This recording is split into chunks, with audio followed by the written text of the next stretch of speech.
Güney Kıbrıs tarafında Erenköy dedikleri bir Kuzey Kıbrıs toprağı var. Kıbrıslara sorduğum zaman oraya giremezsin demişlerdi. Bugün oraya girme günü, sizlere de göstereceğim. Özel izinlerle gidiyoruz. Hadi bakalım. Aldılar bizi.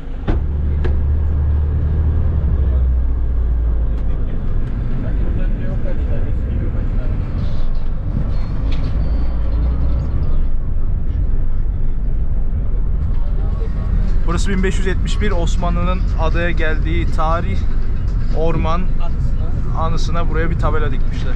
Burası da şehitlik.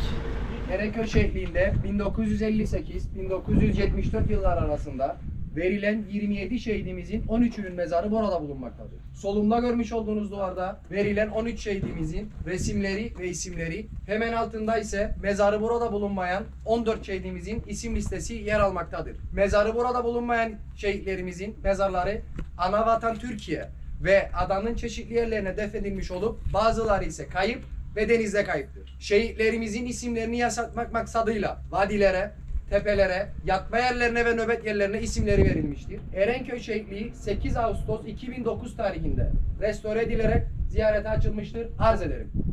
İçeriye girebiliriz. Burada öğrenciler var. Kardeşim hemen tanıdı. Merhaba. Var mı isteğimiz, selamı? Sağ olasın abi. Böyle gençlerle giriyoruz. Hangi lise? Erenköy? Erenköy Lisesi. Evet. Diğeri? Diğeri Karpaz Meslek Lisesi. Karpaz Meslek. Kaçsınız? 12. 12. Böyle gel. Burası da şehitliğimiz. Türk bayrağı, Kıbrıs bayrağı. Gençlerle birlikteyiz. 13 şehidimiz böyle burada. Geri kalan 14 denizde boğulanlar var. Mezarı Türkiye'de olanlar var. Burada dediğim gibi 13 askerimizin mezarı var. Geri kalan 14 askerimiz. Biri Cengiz Topel. Bir kısmı denizde kaybolmuş. Bereketçiler tekneyle, küçük sandallarla buraya silah getiren abilerimiz. Bir kısmı da bulunamamış. Zaten Türkiye'ye gönderilenler de var. 14 tanesi o şekilde, 13 tanesi de burada. Allah rahmet eylesin. Bu arada içlerinde kadın da var. Hepsi de öğrenci. O dönem Türkiye'ye okumaya giden Kıbrıslı öğrenciler. Hilmiye Şakir bu ablamız. Bak yaşları hep genç. 40, 64, 24 yaşında ölmüş. İsimleri yazıyor 14 tane. Cengiz Topel de var. Geri kalanlar içlerinde. Nazire de kadın değil mi? Bir de Hilmiye var. Bu arada toplam 3 kayıp varmış. İkisi de denizde kayıp. Yani toplam 5 pardon. Toplam 5 kayıp var. Evet gençler, ben emekli öğretmen, coğrafya öğretmeni Şakir Öksüz. Şimdi Erenköy niye önemlidir? Kıbrıs tarihinde ta baştan beri, mücadele tarihinde çok önemli bir yeri vardır.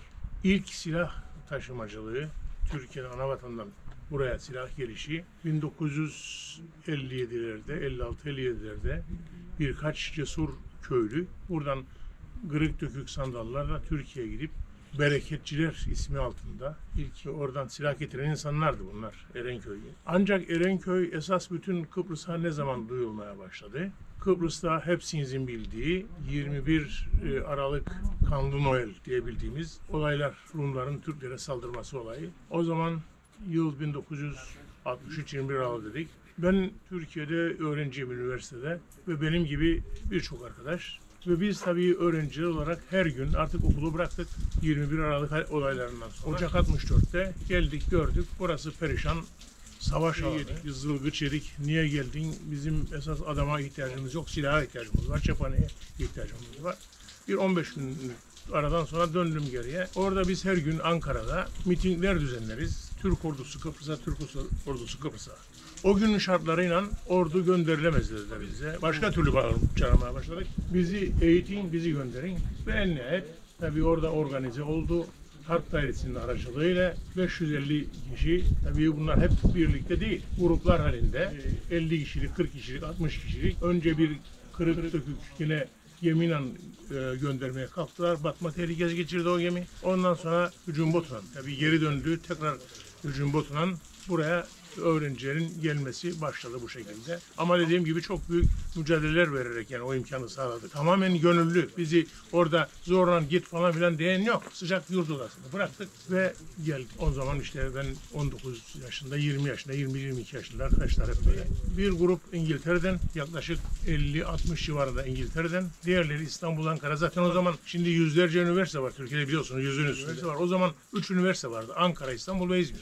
Orada tamamen gelen böyle gönüllü arkadaşlar organize olduk. Geldik buraya. Burası köprübaşı. Silah yardımı yapılacak. Buraları korunacak. Silah sevkiyatı yapılacak buraya ve daha çok çapta cephane. Nitekim öyle oldu. Her birkaç gecede bir biz geldik buraya dedim ki gruplar halinde bu köylere dağıldık. Eskiden burada 5 köy vardı bildiğiniz gibi. Erenköy burasıdır yalnız. Erenköy'ün çevresinde yine Alevkaya, Selçuklu, Bozdağ, Mansura diğer köyler vardır. Hep bu köylere yayıldık biz. Ve yaklaşık 2 seneye yakın bu grup kaldı burada. Bol bol silah geldi. O silahlar adanın her tarafına dağıldı. Cephane geldi. Nasıl dağıldı? Bizim görevimiz yalnız aniden Rum baskını yaparsa buradaki silahı ele geçirmesi mi cephaneyi? O görevi yaptık biz. Yığınla silah geldi. Kah parayla, kah İsveçli Teğmen var. Bilmem duyduysanız ismini, bir asker, barış gücü askeri. O çok yardım etti bize. Kamyonunu doldurdu buradan ve adanın çeşitli yerlerine, Lefkoşa, Lefke, Yeşilırmak her tarafa o silahlar dağıldı. Ancak o kadar özverili insanlar vardı. Bakın bu var benim karşımdaki dağların arkasında Güzelyurt'un komşusu Kumköy yaylalılar oturur. Bu insanlar dağdan 2 gün 2 gece yürüyerek 8-10 kişilik gruplar halinde gelir, cephaneyi yüklenir, alır silahları ve kendi köylerine gider. Oradan da Baf köylerine dağılır. Baf'tan Larnaka, Limassol her yere dağılırdı. Tabii Rum bunu şüphelendi. Tabii şüphelendi ilk önce. Ondan sonra yani buraya bir hareketler olur, bir şeyler oluyor, ne oldu, ne oluyor. Ondan sonra tabii öğreniyor buraya böyle bir şey yapıldığını. Ve tabii çeşitli müsaademeler oldu. Yani o 2 senenin içinde bir defa savaş olmadı. İlk önce küçük çapta mesela bir doğu tarafında, bir daha ileride bir Mansurlar tarafında ateş açmalar filan etti. Fakat en son tabii bu işin ciddiyetini anladı bunlar. Bir İngiliz bize silah götürürken Lefkoşa'da yine yakalandı. Dedi Türkiye'den bunlara yardım gelir falan. Ne oldu bu defa? Saldırmaya karar verdi. 8 Ağustos dediğimiz savaşlar. Erenköy savaşları 8 Ağustos. En çetin savaşlar 8 Ağustos. Ancak 5'inde başladı. Ufak tefek ilk önce bu doğu tarafında. Ondan sonra biraz daha güneye doğru kaydı. Batı. En nihayet 6-7-8'inde felaket bir buradaki savaş bizimle birlikte yaklaşık bütün köylerin toplam nüfusu, mücahit nüfusu 200. 500'e biz 700. 700 kişiye karşı tümen asker yani 10-15 bin kişi. Bu bir anda saldırmadı. Tabii hepsi hop deyip gelmedi. Ne yapar? Onlar saldırıyor, yoruluyor, değişiyor, geliyor. Biz aynı insanlar, aynı kişiler mevzide gece gündüz uykusuz, sefil aç susuz uğraşıyoruz, çaba gösteriyoruz. Ben gördüğünüz bu Sivri Tepe'nin arkasında, o en arkadaki tepelerde en dipte o bulutlarla birleşen onun solunda bir tepe vardı. Onun üzerindeydim ben. Ağır makineli tüfek nişancısıydım ben. Mitralyöz dediğimiz. 3 gün 3 gece orada savaştım. 8 Ağustos günü komutan, o zamanki komutanımız geri çekildi, emri verdi. Nasıl, niye verdi onu da? Çünkü biz azınlıktayız, yoruluyoruz, perişan. Dinlensin bir grup şu olsun, ikinci savunma hattı. O zaman ne oldu? Hem Erenköy'ün diğer köyleri dışarıda kaldı. O köyler boşaltıldı. Barış gücünün kamplarına getirildi sivil halklar. Biz asker olarak kaldık burada. Şimdiki hudutlarımızın içine. Ben ondan sonra 8 Ağustos günü o tepeden indikten sonra en fazla baskın bu tepenin arkasında. O taraftan çok büyük baskı geliyordu. Makineli tüfeğimle geldim oraya. 8 Ağustos günü saat 3.30-4 gibi, şimdiki gibi sıcak bir Ağustos günü, yaz günü. Bizi yalnız tabii şeyden değil, tanklarla vurmaya geliyorlar. Bu Baf tarafından, Batı cephesinden tankı vuruyor bizim arkadaşlar ve kalıyor tank onun içinde. Sarp kayalar, yalnız bir geçit vardı. Orasında olunca tanklar kaldı, gelemedi. Diğer taraftan denizden de hücum botlar dövüyor bizi. Her taraftan ateş altında. Yani nasıl hayatta kaldığımıza şaşıyorum ben. O günlerde o kadar mermi düştü, öyle şey yapıldı. Bana göre çok güzel bir savunma yapıldı. Yani biz asker değildik, uzman asker. İşte dediğim gibi profesyonel asker. Orada 15 günlük eğitimle ama en iyi şekilde savunduğumuza inanırım ben bu şeyi. Ve neticede ne oldu? Uçak saat 3.30 gibi, 8 Ağustos günü 4'e yakın. Baktık karşıdan 2 jet geldi. Daldı geçti. O zaman tabii bir 20 dakika daldı, dolaştı ve geçti. Benim aklımdan gelen ne oldu? 1963 25 Aralık günü aynı uçuş da nerede yapıldı? Lefkoşa Küçük Kaymaklı düşmüştü. Oraya geldiler, bir uçuş yaptılar. Dedim aynı şey bizim akıbetimiz olarak. Yine geldiler, uçtular, gittiler, bombalamadılar. Uçakların bir yarım saat sonra tekrar bir baktık. Üçlü halinde, filo halinde uçaklar tekrar gelmeye başladı. Bu gördüğümüz şimdiki sınırları hallaç bombuna çevirdi, Rumların olduğu yeri. Darma duman etti bunları, bombaladı. Ve o şekilde tabii Rum buraya giremedi. Ondan sonra ne yaptı Rum? Başaramadı tabii, giremedi buraya. İktisadi abluka. Yemek içmek yok. Zaten şeyden bu geldiğimiz yol var ya, oradan gelip Erenköy'e giriş yapardı. Bize kamyonlarla yiyecek getirirlerdi. Bu defa kesti. Giremezsiniz. Kamyonları bırakmadılar, gelmedi. 1-1,5 ay bir ekmeği 15-20 kişi taksim ettik ve yedik. Yani artık son hiçbir şey kalmadı. Tabii o yandan o zaman Başbakan İnönü dedi, Makaryos dedi, vermezse bırakmazsa ben denizden yollayacağım dedi. Bu defa tabii kendi prestiji düşmesin diye bize 6-7 kamyon yiyecek gönderir Makaryos. Nereye o giriş yaptığınız barikatın olduğu yere. Barış gücü askerleri 6-7 kamyon doldurdu, getirdi. Şimdi biz görünsek ne diyecek? Bir şey olsa silahlı kişiler diyecek, diyecek, eşkıyalar bırakmadı askeri. Ne oldu? Kadın, çoluk, çocuk, o Erenköylü insanlar, yaftalar yazıldı ve barış gücüne yaftaları kaldırdılar, dediler. Biz şehitlerimizin kanları yerde kurumadan daha değil, sizin kanlı ellerinizin yemeyeceğini kabul etmiyoruz dediler. Ve ondan sonra tam barikatın ön tarafına bizim hudutlarımıza bırakmadılar. Ara bölge var ya, ara bölgede girerken oraya indirdiler 5-6 kamyon yiyeceği, kaçtılar bunlar. Ondan sonra mecbur oldu tabii Rumlar. Ne yaptılar? İzin versinler bizimkilere ve Kızılay yardımı 6-7 kamyon bir gün sonra geldi ve bu insanlar açlıktan kurtuldu. Dediğim gibi yani çok çetin savaşlar oldu. Gayeye ulaşıldı mı? Ulaşıldı. Şimdi bazıları diyor ki efendim geldiğinizde ne yaptınız Erenköy mücahitleri için, bu insanlar için 2 sene ben ve benimkiler gibi. Biz gelmedik burasını istila edelim, işgal edelim yahut da Kıbrıs'ı alalım bilmem ne. Öyle bir güç yok zaten. Geldiğiniz 500 kişi burasını zar zor savunabilirdi. Yoksa öyle bir şey. Bizim esas tek bir gayemiz vardı. Silahlar silahlanacak, burası taşınacak ve oldu. Ve ikinci bir şey daha söyleyeyim. Herkesin dilinde ve en büyüklerimizin başkan, Cumhurbaşkanı ve Başbakan ne diyor? Çanakkale'dir. İkinci Çanakkale. Kıbrıs'ın Çanakkale'si Erenköy. Niye dediler bunu? Onu da söyleyeyim size. Çünkü Çanakkale savaşlarında, 1915 Çanakkale savaşlarında üniversiteli çok öğrenci vardı orada. Adamlar bıraktılar ve koştular. Aynı şekilde buraya da gelen üniversiteliydi. Onun için buraya İkinci Çanakkale deniyor. Ve gayeye de ulaştık. Çok teşekkür ederim. Hocam biz de teşekkür ediyoruz. Ben Mehmet Sönmez, Karpaz Meslek Lisesi'nden geliyoruz biz. Hoş bulduk. Öğrencilerimize verecek olduğunuz öz bir cümle, mesajı var mıdır acaba? Sizden peki duyarlarsa söyleyeyim, öz cümle olarak. Her ne şart olursa olsun. Şimdi efendim sağda solda bilhassa son zamanlarda dedikodular işte nedir? İşte siyasiler öyle yanlış yaptı. Ne isterse olsun. Yani milliyetçilik denilen ama gerçek milliyetçilik. Yani böyle şey değil, kafataslık, mantıklı milliyetçiliğinizden hiçbir zaman şaşmayın. Türk'ün dostu yalnız Türk'tür. Bunu öyle de bilin. Çünkü bütün yapılan anlaşmalarda, sözleşmelerde veyahut da her şeyde bizim karşımıza yalnız Türk'ün dostu Türk olduğu her zaman meydana çıkmıştır. Teşekkür ederim. Teşekkür ederiz hocam.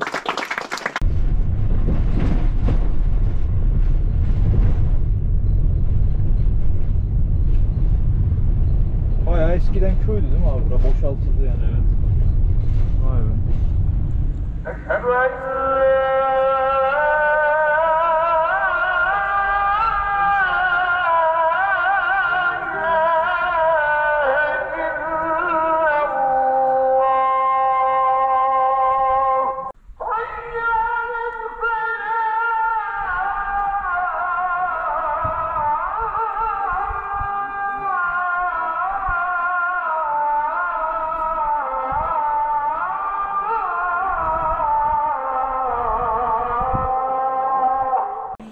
yılına kadar kullanılan cami bölgesindeyiz. 1964 yılında Rum uçaklarının bombardımanı sonucu harap olan bu cami 2004 yılında restore edilerek müze olarak ziyarete açılmıştır. Dillirga adı verilen bu bölgede toplam 5 Türk köyü bulunmaktaydı.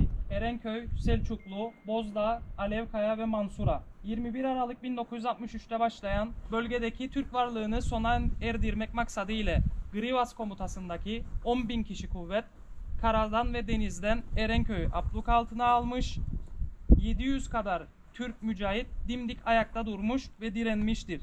Savunmanın emniyetini daha güvenli sağlamak maksadıyla diğer 4 Türk köyü boşaltılarak Erenköy'de tertiplenilmiştir. 8 Ağustos 1964 tarihinde Türkiye'den gelen jetlerin de yardımıyla taarruz durdurulmuş ve bugünkü savunma hattı oluşturulmuştur. Bu arada ezan sesi Mersin'le koordineli bir şekilde okunuyormuş ezan burada. O dönemki silahlar Türkiye'den gelen. Yalnız video, Bozuka falan. yani izleyeceğiniz video normalde gece yapılan bir faaliyet.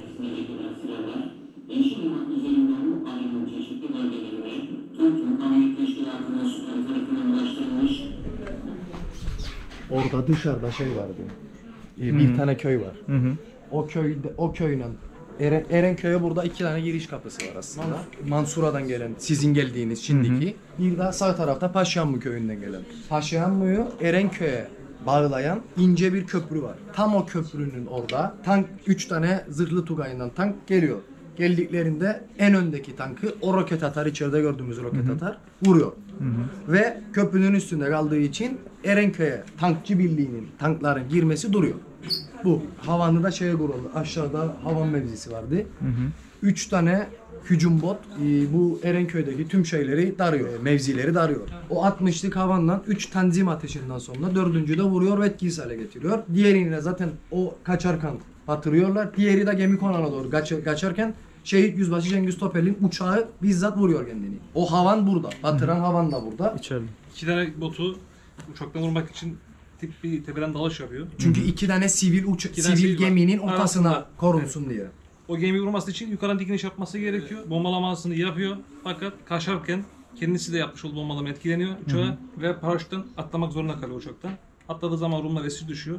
İşkenceler sonucu öldürülüyor. Hastane tarafı. Cengiz Topel Hastanesi. Aynen Cengiz Topel ismi oradan geliyor işte. Pilot Yüzbaşı. Penday Hastanesi Yeşilyurt'ta. Penday'ydı Eski ismi. eski ismi. O gençlerin hep fotoğrafları bunlar. Evet, bakıyoruz kameraya bakın. 2 sene 64-66 arası 2 sene boyunca mevzileri korudular. Erenköy beklediler yani. Onlar da Usantı'dan bunları yani kendilerine bir aktivite yarattılar. Kendilerine yapılan aktivitede işte Espam, Erenköy, Selçuklu, Bozdağ, Alevkaya ve Mansura adında Espam diye bir şey çıkarttılar. Gazete çıkarttılar. İşte o günün günlük haberleri, Ha, kendileri yazıyor bunları. kendileri yazarlar, kendi düşünceleri. Buradaki mücahitlerin yani o gelen öğrenciler geldi ya 500 Türkiye'den gelen. Türkiye'den gelen, okuyarak gelenlerin hepsinin burada mesela bir anısı var. Tarih. Vay be. Günlük yaşadığı olayları, Bak of yazmış. günlük yaşadığı olayları hepsini yazdılar. Radyodan duyduğu haberleri hepsini yazdılar. Spor. O dönem kalan 600 kişi buradan Yeni Erenköy'e mi geçti? Nasıl oldu? Evet. Geriye bazıları okumalarına devam etti. Türkiye'ye. Bazıları tekrardan burası Erenköy, Yeni Erenköy'e. Zaten Yeni Erenköy'ün halkı buralıdır, orijinal. Hepsini oraya yolladılar. 40-50 tane mücahit. Ama yine 24 saat direndi. Ondan sonra düşündü tabii köy. Hep esir aldılar bizi. En çok esir kalan o dönemde bizim köy oldu. Çünkü orada katliam yaptılar. Gazeveri'nde tabii hiç şey yapmaz, su yazmaz ama kadın çoluk çocuğu ilkokula topladılar. Gazeveren ilkokulun içine topladılar. Ve ondan sonra el bombasını attılar sınıfın içine. Benim 2,5 yaşında oğlum, hanım yaralandı. Hamileydi, 5 aylık da hamileydi. Çok kötü günler geçirdik yani 74'te. Burada da çok kötü günler geçti de hiç olmazsa en azından esir olmadık burada. Orada maalesef esir olduk. Orada dediğim gibi 40-50 tane mücahit saldırdı. Binlerce asker ne yapacak? En neticede cephaneleri olduğu sürece düşmedi ama sabaha karşı 20 Temmuz öğlen başladı savaş bizde Haziran'da. Ondan sonra dediğim gibi o gün öğlen sonra gece sabaha karşı cephane bitti. Teslim olduk ya. Girdi çoluk çocuğu ayırdı bir tarafa. Bizi aldı götürdü Kurtuluş Lisesi'ne şimdi Güzelyurt'ta. Cimnasyo dediğimiz yavru okuluydu o. Götürdü oraya bizi. Oradan da Limasol'a. 25 gün kaldık orada çünkü önce girdikleri yer Lefke'de dahil hepsi düştü oraları. Onları bıraktılar yere. Bizi bırakmadılar çünkü katliam yaptılar. Bu defa o katliamın acısıyla ne yapsan bir zarar vereceksin kendisine. Onun için Gaziveren köyünün 185 kişi erkek. Kaldık biz 25 gün Cimnasyo'da. İkinci barış hareketi başladığı günde bizi yaptılar, götürdüler Limasol'a. 69 günde orada kaldık. Yani aşağı yukarı 3 ay esir kaldık. İşkence yaptılar mı peki? Vallahi ben sana bir şey diyeyim, barış gücünün kontrolündeydi. Tabii küfürün biri 1000 para. Yani küfürler, bağırmalar, çağırmalar ama bir gün yalnız bir olay oldu işte. O gün benim bir şey değil. Ben o zaman kaç yaşındayım? 74'te 43 doğumlu. Hocam vardı mesela benimle beraber esir düşen orada. Ben onun yani düşünsün 45 yaşında hocam benim yaşında ve 10 paralık Rum, tüy şey yapmamış, bilmemiş ki tokat vuracak hocana. İşte sıra dayağını topladı ve her birine taktık tokat. İşte bir orada şey yaptık biz. Onun dışında şey olmadı ama öyle ağrıma gitti, ben o anı unutamam. Yani ben kendimden fazla, ya sen kimsin benim hocama şey yapalım yani. Ondan sonra kendi bunu bile binde bir de olsa Rum komutanı öğrendi ondan sonra onu ve ne yaptı? Azarladı o yapan tüysüzü 18-20 yaşında o şeyi azarladı. Sen kahramansın diyor kendisine. Kahramansan ben yarın seni 5 parmaklara yollarım. Bendo doktora dilerim. Bendo 5 doktora. Yarın ben seni bendo doktora yollarım dedi. 5 parmaklara adamı sanki de orada savaş. Çünkü Türk ordusu geldi ya. Sen bunlar silah alınmış esir. Esire vurmak kolay. Sen ne bu onlarla? Yani öyle şeyler yaşadık. Çok acı, çok kötü. Çok şeyler çektik ya. Yani ben dediğim gibi biraz 3-5 dakika orada anlattım, konuştuk çocuklar ama neler çekildi. Sonra en mühimi bazıları sizi zorla mı getirdi? Biz zorlayarak şartlara geldik. Yani buraya gelip de savaşmak için çok şey yaptık. Biz orada Ankara'da okudum ben, dil tarihte okudum ben. Coğrafya bölümü. Yani dediğim gibi ruha bak, o günkü ruha bak sizin o şeye. Sen sıcak yurt odanda bırakacaksın ve girelim nereye? Ölüme girelim savaşa. Bunu bizi eğiten subaylar yoktu. Çavuşbaşı falan. Binbaşı ve üstüydü. O grupları eğiten 4-5 tane binbaşı vardı Zir kampında. Bu çocuklar diyor buraya kadar geldi. Kaç tanesinin yüzü asıktır savaşa giriyor. Sen resmen silahı aldın yine korup girdin savaşa. Kaç tanesinin suratı asıktır? Hiçbirinin suratı asık değil. Cihat eder ne kadar öğrenebilirim? 15 günlük bir eğitim süresi orada. Ama dediğim gibi hani herkese durup da öyle ince şey değil. Doğrudan doğruya kullanılan silahların ne kadar silah varsa hepsinin kullanım tarzını öğrettiler bize. Burada zaten var işte bazoka var. Benim silahım buydu. Bunun bir daha yeni modeli. Makineli tüfek bu. Çok şeyler çektik ya. Yani ama değdi. Çünkü bugünlere geldik. Rum'un baskısından kurtulduk bana. Ben Kıbrıs'ı Türk bakma tabii herkes bir şey söyler. Türkiye'lileri sevmez, Türkiye'liler Kıbrıslar sevmez. Yalan dolandır bu işler. Bunu doğrudan doğru organizedir bu işler benim tahminim. Çünkü biz Türkiye için savaştık. Ya 7-8 yaşındaydım ben. Düşün 43 doğumluyum ben 80 yaşındayım. Siyah beyaz o zaman renk bir şey yok. Siyah beyaz sinema var. Ve Türk bayrağı bildiğiniz gibi siyah beyaz görünür Türk bayrağı da. O Türk bayrağını Kıbrıs'ı Türk ayakta alkışlardı. Yani ne milliyetçiliği tartışılır, Kıbrıs'ı katliyen tartışmam, katliyen söyletmem. Ama işte herkes kendi diline gireni söyler. Ondan sonra Türkiye'liler Kıbrıs'a Türkiye'lisin. Bu yalan dolan. Hangi Türkiye'liyi sevmem ben? Yalancı, hırsız gelir bir gece, girer gemiye, gelir çalar gider. Gelir öbürünün ırzına girer. O Türkiye'liyi siz seversiniz. Kimse sevmez. Siz severseniz biz de severim. Sevmem. Yani ondan sonra bir şeyde gelir mesela biz çektiklerimizi biliriz. 7-8 yaşından beri. İlk önce taşınan sopayla demirle yavrularla uğraşırdık. Sizi biz kurtardık. Ya biz kurtulmak istedik. Kurtulduk. Şimdi öyle Kıbrıs'ın, Türkiye'nin dibinde Hatay'da ne kadar? Hemen bitişiğinde ne var? Türkmenler var. 3,5 milyon. Bizim burada 100.000 kişi. Ne bırak ya ölsün gitsin. İnönü söyledi. Buranın değerini İnönü zamanında yani Türkiye için ne kadar önemli olduğunu öyle 100.000 kişi dedi, analar Türk anası bir gecede doğurur dedi 100.000 kişi. Esas insan değildi yani Türkiye'nin düşündüğü. Ama biz hem kendimizi koruduk hem burasını koruduk. Kimin için? Anavatan için. Anavatan çünkü burası da olmayaydı Akdeniz'e açılamazdı. O garanti anlaşması var ya o imzayı çaktı Türkiye. O sayesinde şimdi gazına da karışır, bilmem de karışacak da sonuna kadar karışacak. Bizim güvendiğimiz Türkiye'ydi. Yani başka birine güvenmezdik. Ama dediğim gibi kurtulmayız. Kurtulduk. Çok uğraştık. Çok çaba sarf ettik. Yani ben değil. Bir merminin adamın elinde bulunduğunda idam olur İngiliz dönemi. 53, 54, 55'lerde bir mermi bulursa elinde idam. Ve o şartlar altında bu Kıbrıs Türk'ü silah da sakladı, mermi de sakladı. Görümü göze aldı, neler oldu ve ne oldu? Bugünlere gelindi. Yani öyle kolayına gelinmedi. Herkes işte kurtardı tabii 24 saat savaş oldu, bitti, geldi çıkarma oldu, Türkiye çıkarma yaptı, bitti. Ama bu şartlara hazırlanan, bu şartlara o günlere kadar dayanan, direnen kim idi? Bu insanlar. Doğru. Yani ben iki şeye çok canım sıkılır. Yani Kıbrıs'ta kime canım sıkılır? Bazen soysuzlar ama parmakları ne kadar az olsa 5-10 kişi böyle çatlak sesler ne der? Ana vatanın ne paranı ne senin yine askerin defol be. Biz bu kadar sene onun için uğraşmadık. Biz bu ne paranı ne senin ne şunu ne bunu falan filan gibi var öyle çok azınlıkta ama bunlar yani parmaklarına kadar azına bakma herkes değil öyle. Bunlar da silahlar. Hangisi demiştin abi? Kardeş bak bu roket atar. Aşağı oradan gelen tankı vuran roket tankı atar vuran. bu. Yani bu havan bu hücum botunu vuran hava. 4. vuruşta. 3 tanzimden sonra bu arada ayakla atılmadı bu. Bacaklarının arasına konularak atıldı. Makinalı tüfek oradaki Ahmet Yıldırım. o Ahmet Yıldırım'ın makinalı tüfeği bu makinalı tüfek. O zamanki silahlar. Takip ediyorum ben. Vallahi. Öyle nerede hayvan mıydı? Neredeydiniz öyle? Ne oldu videoda? Tehlikeli bir durum vardı galiba.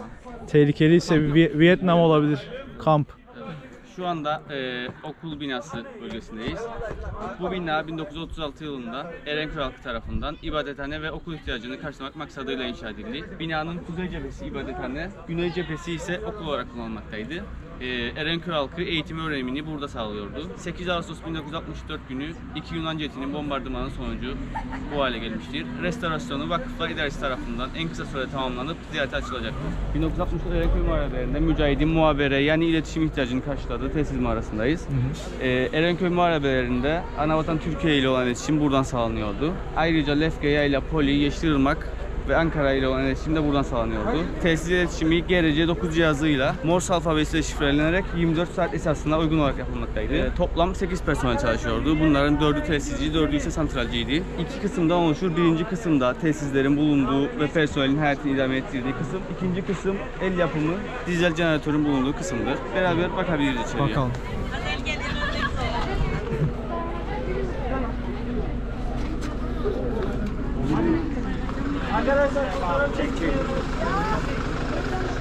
İnceleyebiliriz. Gireyim mi?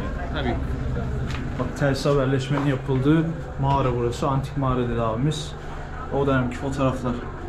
Telsiz mağarası 1965. Çadır. O zamanki kapçanak. Mutfak. Tamam bir tane bak telsiz de burada. Telgraf tarzı aslında. Tahtı diye Morse alfabesi kullanıyorlar. Bize de öğretmişlerdi Morse. Bu Morse alfabesi. Yok değil, şifreli bak. Özalpi LKFCC olarak çevirmişler, şifrelemişler. Devamlı müdahimi şey olarak üniversiteli gençlerden bizim tabii Londra'dan gelen arkadaş vardı Zihni Telsiz. Ha burada fotoğrafı ha. Zihni Halil. Sağdaki. Zihni Halil Han, Cemal Hasan Sarı. İkisi de can dostlarım bunlar. Bu mağaranın ağzında çekilmiş resimlerimiz de var. Tam ağzında benimle beraber. İşte onu bak bunlar o. Bunlar köyde. Özalp Erdal, Şinasi, Bunlar- Zihni. Bunlar Özal.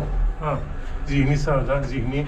Bu arkadaş şeydir. Elektrik dairesinin müdürlüğünü yaptı Lefkoşa'da. Bu telsizci, bu da telsizci, bu da telefon dairesinde işledi. Son emeklidir. Bizim yönetim kurulundadır bu arkadaş. Bu da Şey Londra'da. sorayım size.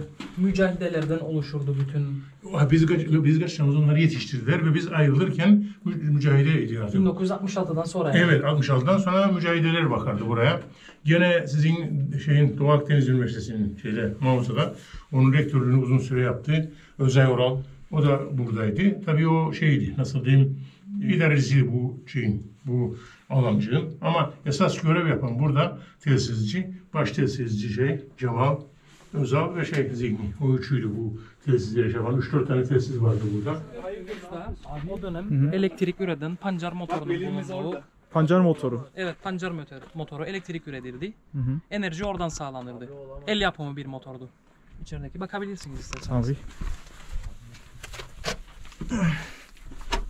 Böyle bir mağara. Pancar motoru. Niye pancar motoru diyorlar? Sonradan kondu bu motor. Niye pancar Yani motoru bu- diyorlar? Biliyor musun? musun? Var mı pancar motoru? Ben burayı kestim. Burada işte önceden yerleşim vardı. Burası okul. Füzelenmiş. Sonra bu mağaralar telsiz haberleşme olarak kullanılmış.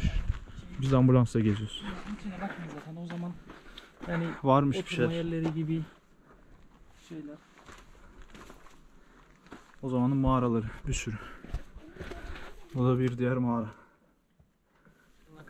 1964 yılında bereketçi faaliyetleri kapsamında Türkiye'den gelen silah ve mühimmatların depolama yeri olarak kullanıldı. O yukarıdan Evet, bir taş ondan da atılıp size. tamam. 1974 Barış Harekatı'nda kadın ve çocuklarımızın güvenliğini sağlamak maksadıyla sığınak olarak da kullanılmıştır. Ayrıyeten burası. O dönem kapının girişinde ve hemen içeride 2 nöbetçi bulunmaktaydı. Olası bir muharebelerin kaybedilmesi durumunda kapıdaki nöbetçi kapının sağına ve soluna döşenmiş olan dinamitleri patlatarak hiçbir kadın ve çocuğumuzun Rum tacizine uğramadan şehit edilmesini sağlayacaktı. İçeride devam edeyim isterseniz. Olur. O bahsettiğimiz havalandırmaları anlatayım size. İyi karanlık ya. Hiçbir şey gözükmüyor ya. Şimdi mağaramızda toplamda 7 adet havalandırma bulunmaktadır. Bunların 2 adeti kenarlarda. Kenarlardaki havalandırmalarımız bakın bir tanesi bu. Su kuyusunun görünümlü olup o dönem yukarıdan atılan herhangi bir barış gücü askerinin ya da bir Rum Yunan askerinin yukarıdan bir taş attığında burası bir su kuyusudur imajı vererek yanıltma sağlanmaktaydı. Tabii o dönem buralar daha derindi. Biz sonradan dolduruldu herhangi bir tehlike arz etmemesi için. Bütün o havalandırmalardan dibinde şey var değil mi? Yok, abi? 7 tanedir, sadece 2 tanesinde var.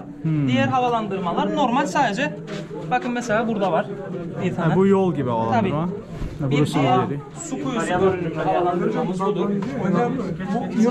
Bakamadım, bir dur ya. Bakın zaten bu daha da bir su kuyusu görüntüsü verir. Tam düzdür ve çıkıp inmek için basamak yerleri de vardır bunun. Gördüğünüz gibi kenarlara basıp çıkılıp inilebilir. Bu şekilde. Zaten mağaranın yapısı çok kolay kazılır. O dönem CMC madenlerinde çalışan işçiler yapmış burayı. Kısa bir sürede inşa etmişler. Yazları serin olur çok içerisi. Kışları daha böyle ılık bir ortamdır. Kaç kişi kapasitesi varmış peki? Yani kaç kişi o dönem yaşıyormuş? Yani Cemal, Dört. bilgiler mi? 4 köyün kadınlarını ve çocuklarını kaplayacak kadar. Erenköy'ün 5 köy. 5 köy. Yani tahmini 120 kişi. 120. 120 kişi burada kalabiliyor. Bu taraflara da bakabilirsiniz. Devam edelim mağara diğer tarafa. Yağmur yağar. Bu da güzel bir rastlantı. Evet arkadaşlar, araçlara geçelim. Burası var. Burası zaten oraya bağlanır. Esiyor ama ha. Burası çok serin. Yazın içinde Ağustos ayında da çok serin. Burada bir tane havalandırma var. Toplam 7 adettir havalandırma. Evet. Bunlardan ikisi kuyu. Gördüğünüz bölümde sağ sol ilk girişte bahsettiğim dinamitlerin döşenmiş olduğu kısımlar. Kapıyı kırsın. Tabii. Ola ki bir muharebe kaybedilir, hiçbir kadın çocuk Rum tacizine uğramasın diye buradaki dinamitler patlatılacak ve mağaranın girişi artık bir şekilde patlatılacak. İngiliz döneminde ER diye yazdılar.